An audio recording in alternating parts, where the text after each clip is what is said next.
Hey guys, Kelli Stewart here. Finally doing a live stream video. I have been sick, going on 3 weeks now of battling walking pneumonia. So thanks for bearing with me. I'm sorry I haven't done any live streams, but it's probably been a nice break for everybody, right? So what I am doing this live stream about is regarding the case in Nevada.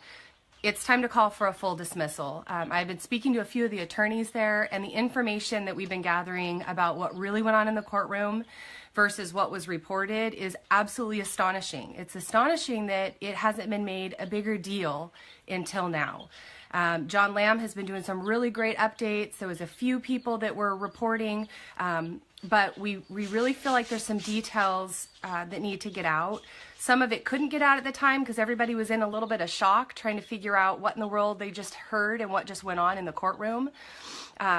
So it's time to expose what actually happened in the courtroom and get this information out. I do have John Lamb on the line. John, you can go ahead and say hello to our listeners. Hello, everyone. I'm here. I'm going to take part in this and try to give you some more updates on what I actually heard there and try to process what I heard. Can you guys hear John very clearly? Hang on just a minute, John, and we'll see if they can hear you. My phone's all the way up, so let's see. Give me a thumbs up if you guys can hear John okay. Maybe not. Okay, so we're just gonna dive into this. Okay, so the big news that came out in the courtroom that Greg Burleson at one time, for a long period of time, had been an informant for the government. That was the shocking news that kind of captivated everybody's attention. And that's really what I think most of us were focused on. And it kind of took away from what really went on in the courtroom and how absolutely blown open this case became with what happened, and how much the judge is just trying to cover this up and cover her tracks and keep right on moving like it didn't happen. And we cannot and we will not let her do that. We will be demanding for a full dismissal of charges, not a mistrial, a full dismissal of charges because of the violations that have gone on in this courtroom. We are going to need the public to help us with that. One thing that I am asking for is that the Portland team that has been amazing, I'm asking if we can pull together and get to Nevada within the next 2 weeks. This is a dark week, so no trial. Then the defense will be on for a week, maybe a week and a half, and then maybe 2 days for closing arguments. So if we could pull together and get a group of us to Nevada to kind of shake things up and get some truth out there and really do what we do best, right? Put some principled pressure on the judge to do what's right, on the officials there in Nevada, educating the people on the strip out there as to what's going on in this courtroom, and just trying to do some things to maybe stir up some media attention, because right now in Nevada they're getting virtually zero media attention. So what went on in the courtroom that is what calls for a full dismissal? So when an agent takes the stand, if they have information that is helpful to proving the innocence of a defendant, they are required by law to disclose that information. So if they have a witness on the stand and the witness has previously worked with the government, we'll just say, since that's kind of the situation that happened, they are supposed to disclose the full facts around that. We had a lot of people take the stand in Oregon, and some of them even came out of it with some of the defendants asking, was that person actually an informant working for the government, based on how kind of shady their testimony was. I know we don't talk about this kind of stuff a whole lot because it doesn't help really after everything is said and done to bring up concerns with some of the witnesses that took the stand.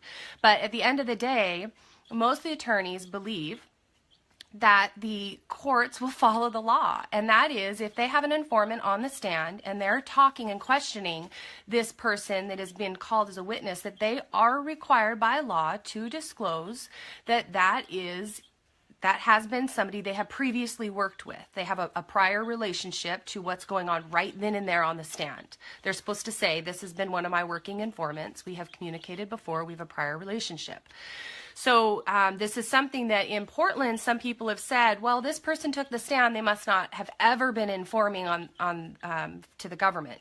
Another thing to kind of keep in mind is that Informants come in all shapes and sizes. Okay, so you have people who inform to the government and they receive no money. That's kind of like the MD Lauder situation with Thomas Lacavera, right? She informed the FBI that he was a felon with a gun, and then a year later he was arrested and now is facing charges for that. So we have informants that are not paid. They're just willing participants, willing civilians that are going and informing information over to the FBI. Then you have the informants that are informed one time and they receive money and then they go on their way. And then you have the full-time working informants, and then you have the government agents who are undercover working. So there's this big umbrella of people who are willing to work with the federal government. And so just because somebody takes the stand does not mean they have not ever or are not working with the government. We would have assumed that they at least are not currently working with the government, because we would assume that the government is going to have to out their informant. But what we learned in Nevada is that even if they are currently working with the government, they do not have to disclose what that relationship is, even though they're supposed to. So we call this a Brady violation. So in case law, there was the case with Brady, and I don't even know who Brady was versus, but at the end of it, it came out that the government has to disclose if they have somebody on the stand and their information would help the defense. They cannot cover things up, especially regarding informants. So this is what happened in Nevada. So a week before Greg Burleson, and John, you can hop in here if I mess up any of this information. I've gotten some information from John, but I've gotten a lot of information from some of the attorneys down there and other people on the ground, and I want to make sure I get this right. So a week before it was outed that Greg Burleson was an informant, an agent took the stand, and this would have been Agent, what was his last name? Adam Nixon. Nixon. Agent Adam Nixon. Yes. Okay. So Adam Nixon takes the stand. I'm going to wipe my nose a little. I'm still sick, guys. Adam Nixon takes the stand. Hi, Lisa. Hi, Lindsay. Hi, Nikki. Hi, Shar. Hi, anybody else that's on. Adam Nixon takes the stand a week before Greg Burleson is outed. He discloses who he is. He's an FBI agent, and he says that he obtained a warrant so that he could search Greg Burleson's Facebook account. He then goes on to play very, very damning evidence against Greg, and more so against the rest of the defendants. This is Nixon. This is a week before we know that Greg has been working with the government. And I hope at the end of this it's going to tie in some stuff. People were saying, oh, he worked in the past as an informant. And so we're going to give you a couple dates that'll help kind of tie in why what he did is a really big deal, and why we need to be demanding, not asking, demanding a dismissal. With Adam Nixon, 2013, that's when we found out that he became Greg Burleson's handler in 2013. Okay, wait, hold on, because I'm going to tie that in just a minute. Okay. So a week before we find out about Greg, Nixon takes a stand. He doesn't disclose anything other than he's the FBI agent and he has got a warrant, and now he's going to go ahead and disclose this information on Facebook. The information was very damning, bad videos, things that you would never hear come out of any of our mouths, of the people who have been on the ground in Portland or the people who have been on the ground in Nevada, Colorado. They're things that we just wouldn't have been saying. Then a week later, and this other agent's name, John, is? Michael Caputo. Caputo. Michael Caputo takes the stand a week later, and he says that he has known Greg, but he does not disclose how, and he does not disclose that Greg was a working informant. It wasn't actually until Greg's attorney cross-examined him that was brought out, but I'm going to back up one second. So he takes the stand and gets to present information against Greg. But what he presents is recorded phone calls between he and Greg in late 2015, early 2016, okay, right around the time of the refuge that was going on. So even if we want to say, well, years before Greg was an informant, we don't know what happened after 2013, this agent, Caputo, is taking the stand to play recordings of he and Greg Burleson, right? It was this actual agent. Is that correct, John? Yes. Okay. And in these recorded phone calls, Greg was calling him, and he was saying things like, this is important, he was saying things like, I haven't been able to get anybody else to step up and do anything. The Oath Keepers are nothing but hashtag inappropriate word, hashtag inappropriate word, hashtag inappropriate word. So he's telling this agent that he's trying to ramp things up, but he isn't getting anybody to come on board with him. And this is supposed to be just talking to Greg as though he's a defendant, okay? And they're saying, look at how damning this evidence is against Greg. He's saying he wants to ramp things up. He wants to put people 6 feet under. He wants to get something done. Then his attorney cross-examines and is the only attorney allowed to cross-examine. When a witness is on the stand, everybody gets to cross-examine them. It is not pick and choose who you're going to let talk. This FBI agent was revealing very damning information about this conversation between he and Greg in late 2015, and nobody else got to cross-examine and ask any questions about this phone call. Why did this phone call happen? Who was it implying? Was he working for the government at the time that this phone call happened? Does it even matter? He's calling the FBI. Okay, do I need to know if he got paid in 2015? No, not really. He was working as an informant. Whether he got paid or not, it doesn't matter. He made a phone call in 2015 to an FBI agent saying, I'm trying to get things to be stepped up, but I'm having difficulties getting anybody to follow through. Then when I looked at this here, because I got my notes out on this here, so we was kind of like just like another normal witness coming up. So I've got some notes here before I knew he was an informant, things I wrote down.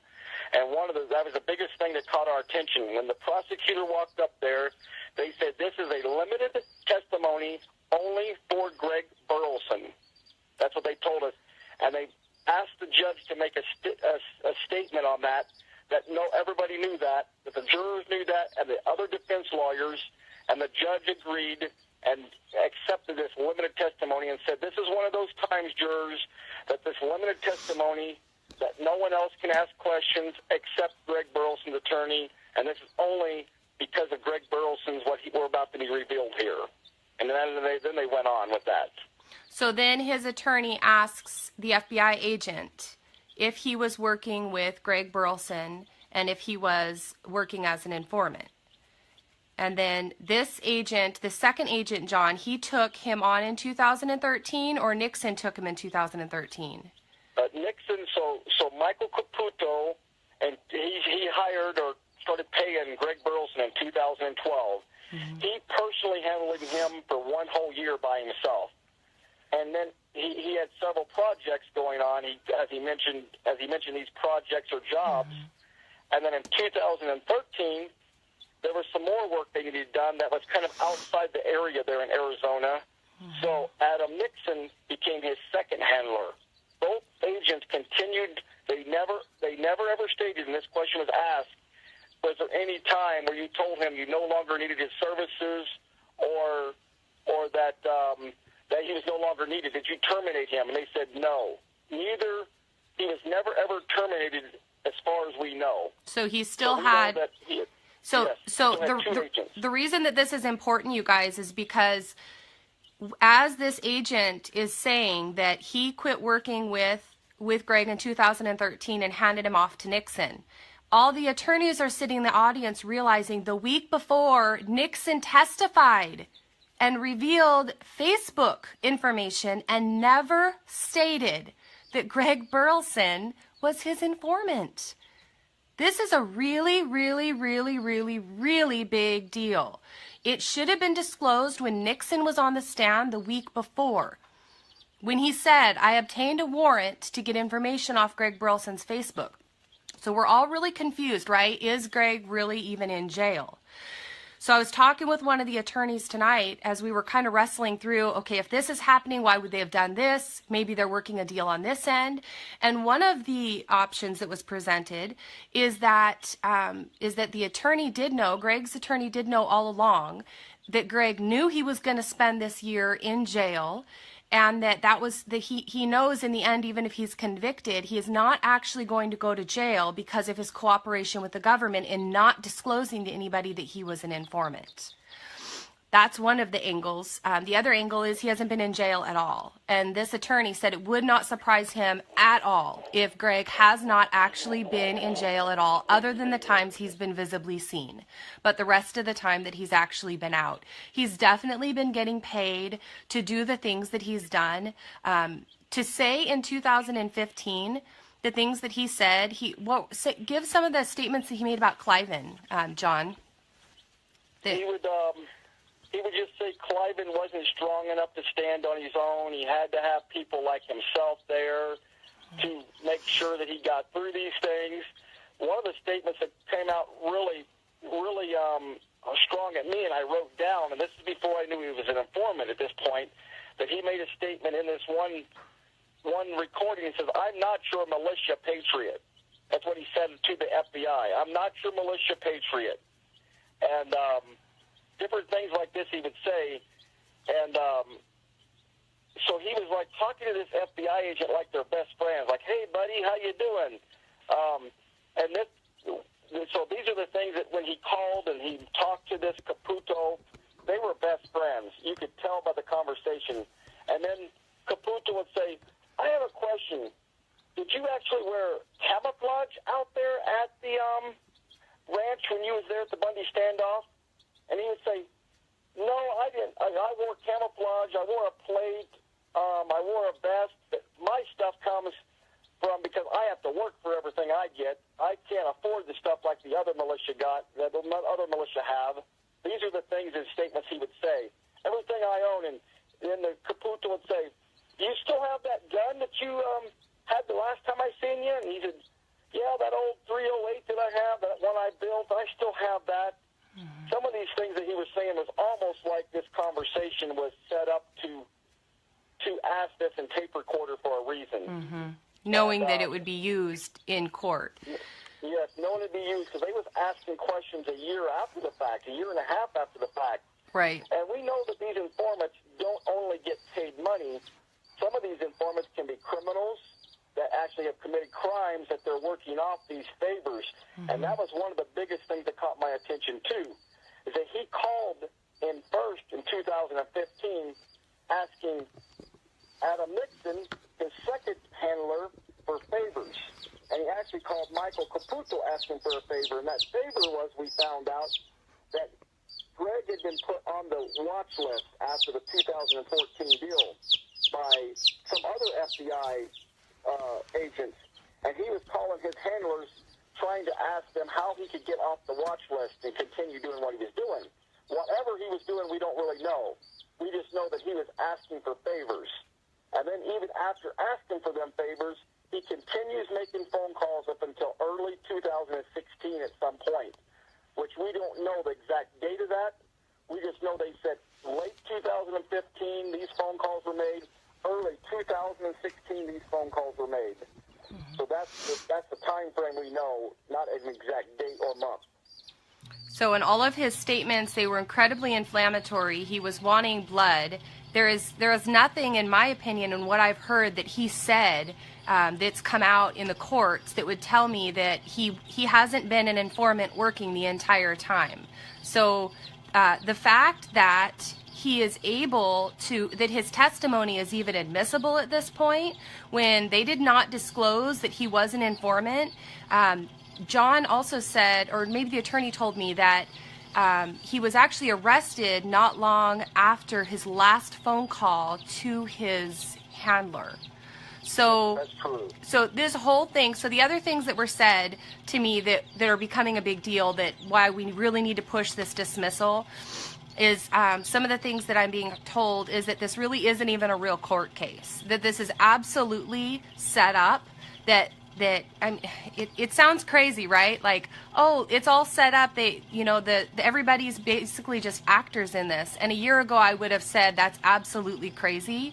But knowing what I know now about Harry Reid and how he recommended Navarro, and Navarro was put in by Obama, and the land issues that we have with the Bundy Ranch, the Hammond Ranch, how important this land is, and the fact that Cliven is the last rancher in Clark County, the more I'm not putting it past the government at all to have this entire trial set up. I have been really critical of Judge Brown in Portland, because she kept, I now believe it, at least with this last case here in Portland, because it was absolutely set up. The defense was not able to bring their witnesses. The witnesses they called, they were not truly able to question them. Half the defense attorneys, in my opinion, weren't even working to try to get them found not guilty.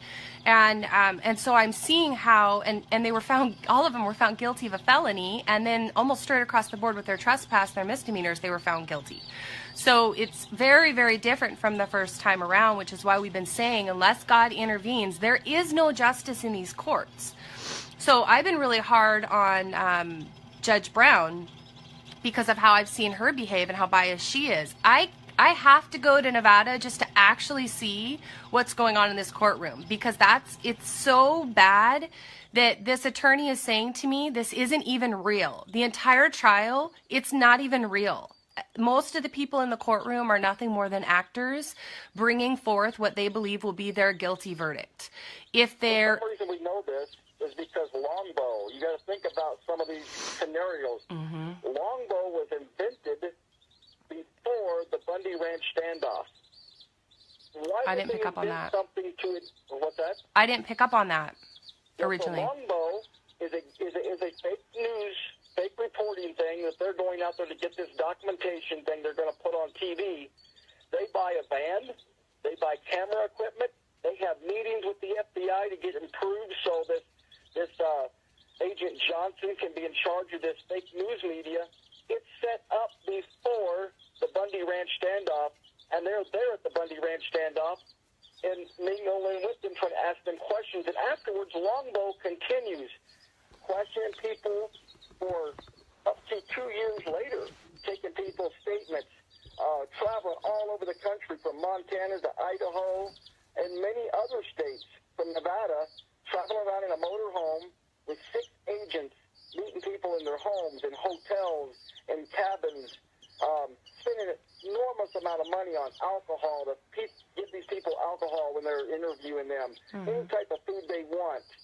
They've done that for 2 years afterwards. Longbow, it's a setup. They set the Bundys up all along. This absolutely is a setup. But that's how I feel. And so what this other attorney was saying is that unless there is enough of a public outcry and unless there's accountability to the judge by us showing up and saying we are demanding a full dismissal because of what's gone on, and there's plenty of laws that can be cited, there's case laws that can be cited, what is going on in this courtroom is not being truly told. And we need to get this message out, and people need to understand that if these charges are not dismissed, then the government will have basically been able to turn the United States of America into the Soviet Union. This is like Stalin. This is like the 1930s. This is not America. The government is absolutely acting as a shadow government. We do not have justice in these courts. If it's a case they don't care about, then maybe they'll let people win. But other than that, there is not going to be justice in the courts unless God's hand is 100% in it.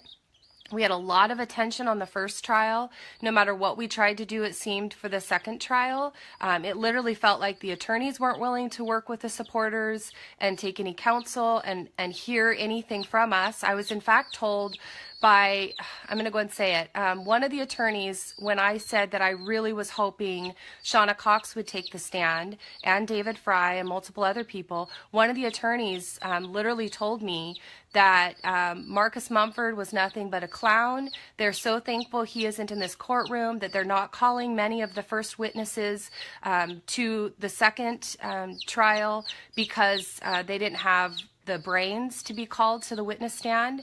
In fact, this attorney looked at me and said, you're giving me information from the perspective of a protester, but I'm looking at everything from the standpoint of the law. And so she said, I'm going to do what's best for my client and we will be found not guilty. And in the end, it was literally like a circus in that courtroom with some of the witnesses that were, sorry guys, my kids got 2 baby chicks this week, and they want to keep them in a big nesting box in the house. So they're chirping. Anyway, there were things that happened along the way with this first trial that absolutely makes me feel like a few of these attorneys had been paid off to throw the case, because they just would not listen to any advice that was given to them about some of the people they were putting on the stand. And that's exactly what we're having in the second trial, or in the case down here in Nevada. And unless we can get the message out as to what's really going on and put some principled pressure on these people to do what's right and to dismiss this case. Look, Marcus Mumford filed the motion that got Juror 11 removed. Okay? So Juror 4 called out Juror 11 in the Oregon case.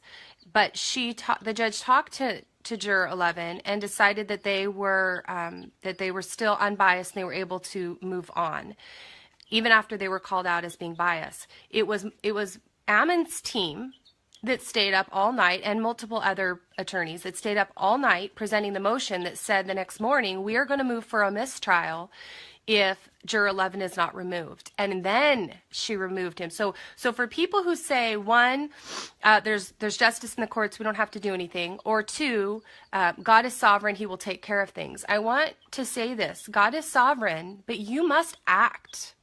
You must act. And I absolutely believe that God's hand was upon those attorneys in that first trial, and they were unwilling to submit to the judge's authority. They knew they had the authority to challenge her, and they did. And I absolutely believe God's hand is what moved them to do that and brought about the not guilty verdict. These attorneys in Nevada should be leaving in handcuffs each day. They should be so irate at what's going on that every one of them are being arrested at the end of every day and being handcuffed. The spectators should all be getting arrested every day. We, as the public, going there should be. That's how bad this is right now in this trial. We should be so shocked that we cannot sit silently, that we're literally looking at people going, you have to stop this. This is unlawful. This is treason. This is a joke. This isn't truly due process. This is the American people being absolutely abused. So we want to go down there and do what we can. I'm asking that what we do is start making some calls. On the top of this live feed, I'm going to post Judge Navarro's chambers. I'm going to post a few other numbers. I want it to be, I know they wouldn't be arrested, but Marcus Mumford was arrested and tased because that's how much he believed in his client. That's how much he believed in Ammon's innocence and Ammon's right to leave that day because the proper documents had not been presented. So I want to see some of this happening. I'm not going to just sit silent like I did this second trial and say, well, the public pretenders will take care of this. No, they're not taking care of this. They're not taking care of this. They're not taking care of this. The people have to do something. So another statement from Greg I just found in my notes here, kind of go through all these pages, that seemed kind of strange to me. When he was talking to this FBI agent, he makes a statement, says, are you kidding me? I couldn't believe the FBI, or the BLM were leaving. These militia from Idaho are a bunch of morons, and these Oath Keepers, they were a bunch of morons. These are the things that he was saying to the FBI. He was unhappy that there wasn't bloodshed. He says, I wanted to fight, and I wanted to put some people 6 foot under. Remember, them were the exact statements that he said. And so, like he was upset that these Idaho militia, these other Oath Keeper people were actually principled people that didn't want to fight. Because some of the same statements that, Eric Parker said, I wanted a peaceful end. I didn't go there for a fight. I did not want nobody to die. But here Greg is saying, are you kidding me? I couldn't believe the BLM were leaving. And he was upset that there wasn't, So every one of Greg's statements should already be stricken from the record. As soon as it was disclosed that he was an informant, every attorney should have not only filed the documents for the motions for full dismissals, but they also then, when she denied that, should have immediately started slamming her with every motion out there to have his entire testimony stricken from the record, because the prosecution did not disclose with Agent Nixon the week before that he had a prior working relationship with Greg Burleson. So every one of his Facebook comments, every one of his Facebook videos, every one of those must be stricken from the record if they don't move for a full dismissal of this. So I'm going to post a couple phone numbers. So I want to see if we can try to hit it really hard tomorrow with a couple lines. Lee, my daughter's favorite song. So I think I'll only probably post 2 numbers, and I'm going to push it really hard. John is. We'll see if we can get Gavin in on this and make sure that people are making these calls. What I'm asking you guys to say is that because there was so many Brady violations, we're demanding for a full dismissal of all charges, and that every one of them are released. And then I'll put a few more notes in the post, maybe so that you guys have something you can just read to make this easy, so that we can use some legal jargon that helps it to sound like we kind of know what we're talking about. Hey, Deb. And if you guys could make these calls, that would be really great. We have the whole week off for Nevada, and we need to make sure that there is no rest in any of these offices. And we also need to be putting the same pressure on the public pretenders. Every one of these attorneys, there's a couple I hear that are really good down there, but there's a couple, Greg Loveland. Is it Greg Loveland? Why does that sound wrong? Ricky Loveland, thank you. Ricky Loveland's not doing anything. He's not doing anything. Todd Engel's attorney is not going to be at all worth his time. So Todd needs to represent himself. All Greg's stuff needs to be stricken from the record at this point. And we really just need a full dismissal. So I'll post some stuff if you guys could help by making some calls. I'll also include an email. If you guys could send some emails.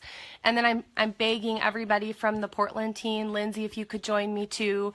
Guys, if we do this 2 weeks out, round trip tickets are $100, $106 from Portland to Nevada. But it'd be really great if we could do a full, dismiss all charges campaign and get a group of people down there to stand with all the great people who have already been down there, and maybe put some positive principled pressure on these people to do what's right. Sometimes just having eyes in that courtroom when they know that people are getting stuff done, sometimes that puts a little bit of positive pressure on the judges. There's all kinds of things. Heck, here in Portland, we've got protesters that are actually sleeping outside of the mayor's house, asking for a full resignation from him. And they're upset because an African-American was shot, and he had just finished, I believe, robbing a bank, and they thought he was reaching for a gun. It ended up being a fake gun, but he was killed, and people have been protesting and fighting over this. So I'm not going to condemn anybody for their reasons for protests, but I'm going to say if they can go out and stand up for this individual who was actually robbing people's property, I commend them for going and taking a stand and being willing to show up. But I'm going to ask that, we really pull together. I totally get that, Julie, and maybe we could pull together and get some airline miles and get you there. Maybe we can work together as a team to try to make something happen. Maybe you and David Fry could carpool and take a little road trip and get here. I don't know. Just whoever can. If you can't, there's plenty that can be done behind the scenes on making phone calls if you're not able to get to Nevada. But I'm going to say 2 weeks, as many people from Portland as we can. If we have to just do a big caravan and get everybody packed into my rig, we will. But it's like a 14-hour drive, so I'd much rather fly. So we need people in Nevada in 2 weeks for the end of the defense and the beginning of closing arguments, and we need to make sure that these charges are fully dismissed. And we have people that are behind us. We've got a couple good attorneys, and we've got some great people on the legal side that can help us articulate why these charges need to be dropped in a more legal and educated fashion. So that's what I'm asking. Is there anything you want to add, John? I can't think of anything, but we do need the support for sure. So I hope we have a lot of people there next week. And then this is a long live stream. I can't see how long this has been, but if we could also get some calls made in the next couple days to, I called and left a message regarding Ryan Payne, Ryan Bundy, and Ammon Bundy. They're in solitary confinement because they're refusing to be strip searched. You guys, they haven't been convicted of any crime. They haven't lost any of their rights in jail. They're basically there just for detention so that they show up to trial. They're already being denied their right to bail. And on top of that, now they're in solitary confinement. This is just absolutely ridiculous. So the number, I have got that right here if you want to write it down. down. You can actually call it right now and leave a message. It's 703. If somebody could type this for me, please, out on the text, on the thread to 703-740-8400. Again, that's 703-740-8400. And that's the U.S. Marshal Service. And I called and demanded that all three of them be removed from solitary confinement. Thank you, Tammy. And I gave my name and number and said that they have an obligation to the United States Constitution to not administer cruel and unusual punishment. And they absolutely are not abiding by that. And that we need these guys out of solitary confinement. So please make that... Understand the government has actually legalized rape. They're raping these men, raping these other people in jail, and we don't want to use that word or we don't want to talk about it, but that is exactly what is happening. Yep. If anybody was ever treated like that in a civilian world, people would be in prison for it. Yep. And these people, without even cause, any reason they want to, multiple times a day, the guys that are going to court right now are getting literally strip searched 4 times a day, if not more. They get strip searched before they leave the jail. They get strip searched before they go into court. They get strip searched when they leave court. They get strip searched again when they get back to jail. They've got marshals around. They're watched constantly. It's uncalled for to get strip searched that many times and the way they're doing it. And it's forced on them. If they don't, they get consequences, and they get locked in solitary confinement and other types of, without food, sprayed down with water while they're naked for 15 minutes at a time, cold water, these shock treatments. These things are uncalled for. Yeah, in a civilized nation, you guys, we just can't let this go. These men will absolutely come out of this with post-traumatic stress syndrome at the very least, and they will suffer most likely the rest of their lives from what they have already endured. So we have to be their voice right now and speak up for them. So call right now and at least please leave a message demanding that Ryan Payne, Ryan Bundy, and Ammon Bundy be taken out of solitary confinement. And then we'll do the post tomorrow. Please, please, please make the calls demanding for a full dismissal. And we can also send some emails. The people need to show up. We need to show up, and we need to do what we can do. These charges have to be dismissed and dropped in Nevada. So I think that's it. I think we should end this. Is that okay, John? That sounds great. Thanks. Thanks, everybody, for joining. All right. Thanks, guys. I'll put some dates out there also when I'll be in town in Nevada. But really, whoever can be there, maybe we'll pick like a 3-day rally period where we'll try to get out-of-towners to all fly in, and we'll do a big campaign, dismiss all charges campaign, and I don't know, we'll just do what we can do. That's all we're doing, right? We can't quit. We can't give up, right? What we do exactly right. Today echoes into eternity. So let's remember that, and let's be these guys' voices. So that's all. Love you guys. Keep standing. That the courts will follow the law, and that is if they have an informant on the stand and they're talking and questioning this person that has been called as a witness, that they are required by law to disclose that has been somebody they have previously worked with. They have a prior relationship to what's going on right then and there on the stand. They're supposed to say, this has been one of my working informants. We have communicated before. We have a prior relationship. So this is something that in Portland, some people have said, well, this person took the stand. They must not have ever been informing on to the government. Another thing to kind of keep in mind is that informants come in all shapes and sizes. Okay, so you have people who inform to the government and they receive no money. That's kind of like the MD Lauder situation with Thomas Lacavera, right? She informed the FBI that he was a felon with a gun, and then a year later he was arrested and now is facing charges for that. So we have informants that are not paid. They're just willing, participally, zero media attention. So what went on in the courtroom that is what calls for a full dismissal? So when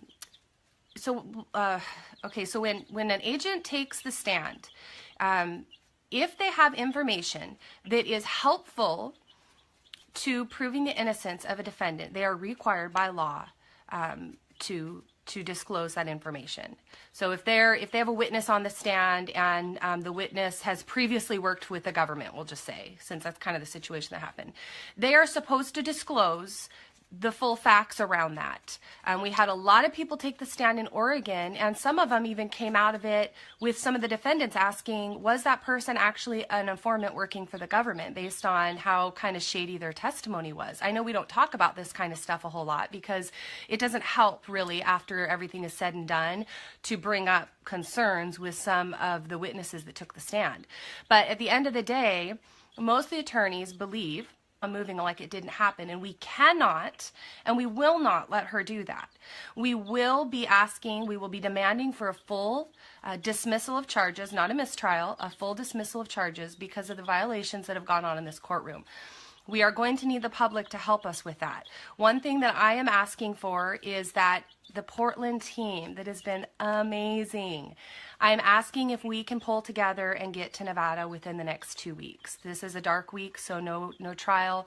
Then the defense will be on for a week, maybe a week and a half, and then maybe 2 days for closing arguments. So if we could pull together and get a group of us to Nevada to kind of shake things up and get some truth out there and really do what we do best, right? Put some principled pressure on the judge to do what's right, on the officials there in Nevada, educating the people on the Strip out there as to what's going on in this courtroom, and just trying to do some things to maybe stir up some media attention, because right now in Nevada they're getting virtually... Hey guys, Kelli Stewart here. Finally doing a live stream video. I have been sick, going on 3 weeks now of battling walking pneumonia. So thanks for bearing with me. I'm sorry I haven't done any live streams, but it's probably been a nice break for everybody, right? So what I am doing this live stream about is regarding the case in Nevada. It's time to call for a full dismissal. I've been speaking to a few of the attorneys there, and the information that we've been gathering about what really went on in the courtroom versus what was reported is absolutely astonishing. It's astonishing that it hasn't been made a bigger deal until now. John Lamb has been doing some really great updates. There was a few people that were reporting, but we really feel like there's some details that need to get out. Some of it couldn't get out at the time because everybody was in a little bit of shock trying to figure out what in the world they just heard and what just went on in the courtroom. So it's time to expose what actually happened in the courtroom and get this information out. I do have John Lamb on the line. John, you can go ahead and say hello to our listeners. Hello everyone, I'm here. I'm going to take part in this and try to give you some more updates on what I actually heard there and try to process what I heard. Can you guys hear John very clearly? Hang on just a minute, John, and we'll see if they can hear you. My phone's all the way up, so let's see. Give me a thumbs up if you guys can hear John okay. Maybe not. Okay, so we're just gonna dive into this. Okay, so the big news that came out in the courtroom that Greg Burleson at one time, for a long period of time, had been an informant for the government. That was the shocking news that kind of captivated everybody's attention. And that's really what I think most of us were focused on. And it kind of took away from what really went on in the courtroom and how absolutely blown open this case became with what happened, and how much the judge is just trying to cover this up and cover her tracks and keep right on